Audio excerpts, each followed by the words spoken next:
चंपक जंगल बेहद ही खूबसूरत जंगल था, जहाँ चारों तरफ बस हरियाली ही हरियाली थी और सभी जानवर भी अपने इस सुंदर से जंगल में खुश थे, क्योंकि जंगल का राजा शेर खान बहुत ही आलसी था। वो खुद शिकार भी नहीं करता, जिस वजह से उस जंगल के जानवरों को उसके पास होने से भी डर नहीं लगता था। एक दिन जंगल में मीना बकरी हरी हरी घास का आनंद उठा रही थी। तभी उसके पास जंगल का सबसे खूबसूरत मोर नीलकंठ आता है।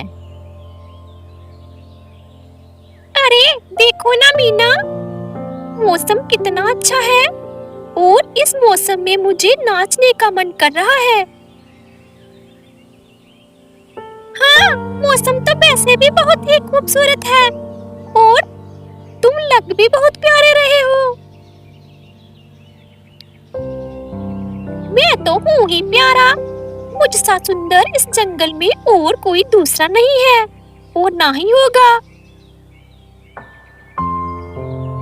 अच्छा, ऐसा नहीं है, यहाँ हर एक जानवर अपनी अपनी जगह खूबसूरत है, पर तुम उनसे थोड़े ज्यादा हो। हाँ हाँ, क्यों नहीं, मुझे अब इन जानवरों से अपनी खूबसूरती की तुलना सुननी पड़ेगी। मीना बकरी और नीलकंठ मोर आपस में बातें कर रहे थे कि तभी मीना की नजर पास ही की झाड़ियों में जाती है, जिसमें से मीना को खूंखार आंखें दिखाई देती हैं। मीना को ये सब देखकर समझने में देरी नहीं लगती कि वो आंखें और किसी की नहीं, बल्कि जंगल के राजा शेर खान की हैं। जिसे देखकर मीना धीरे से नीलकंठ मोर को कहती है, अरे नीलकंठ सुनो, सामने ही झाड़ियों से शेर खान हमें देख रहा है। इससे पहले कि वो हम पर हमला करके हमें अपना शिकार बना ले, हमें यहाँ से निकलना होगा। सुन रहे हो ना तुम? क्या क्या कहा तूने? यहाँ आसपास शेर खान है। वो आलसी शेर खान? मैं तो डर गया। वो शेर खान नहीं, आलसी शेर खान है। उससे तो शिकार भी नहीं हो पाता। भागो यहाँ से, वो हमारी तरफ ही आ रहा है। नीलकंठ भाग, नीलकंठ भाग। मैं किसी से नहीं डरता। मैं भी तो देखूं कि ये आलसी शेर मुझे और तुम्हें अपना शिकार कैसे बनाता है।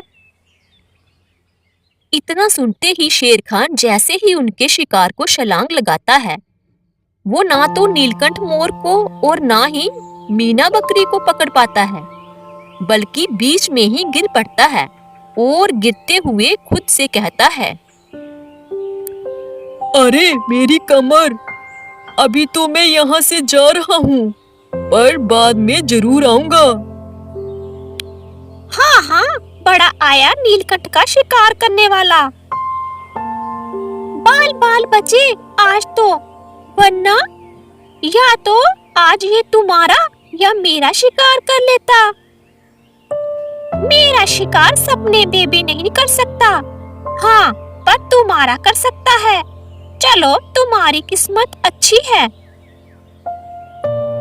इतना कहकर घमंडी मोर वहां से चला जाता है।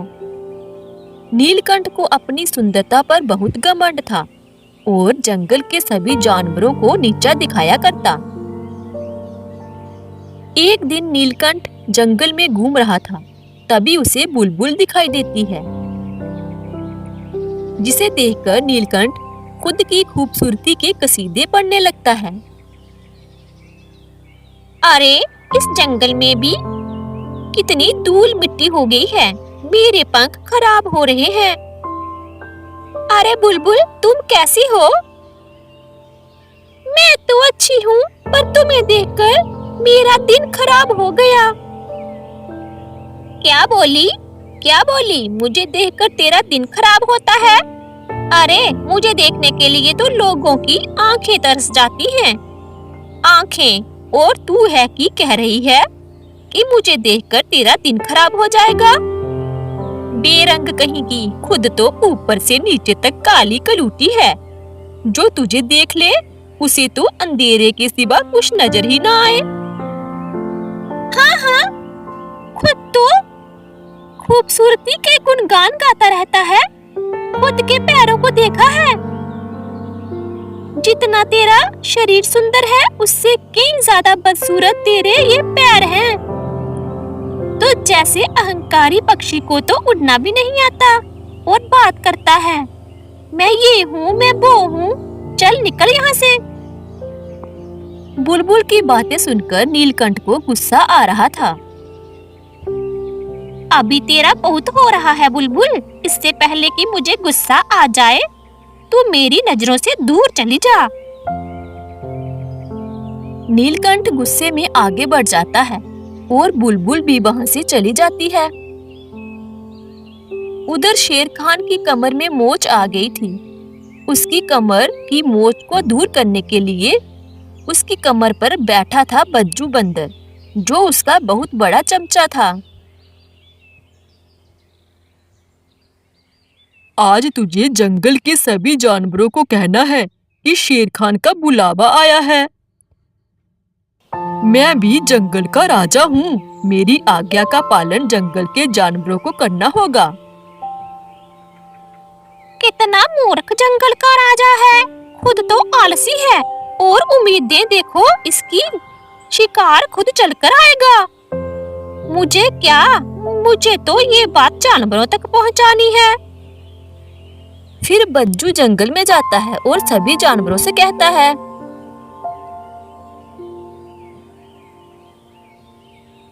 मेरे प्यारे प्यारे जंगल के जानवरों,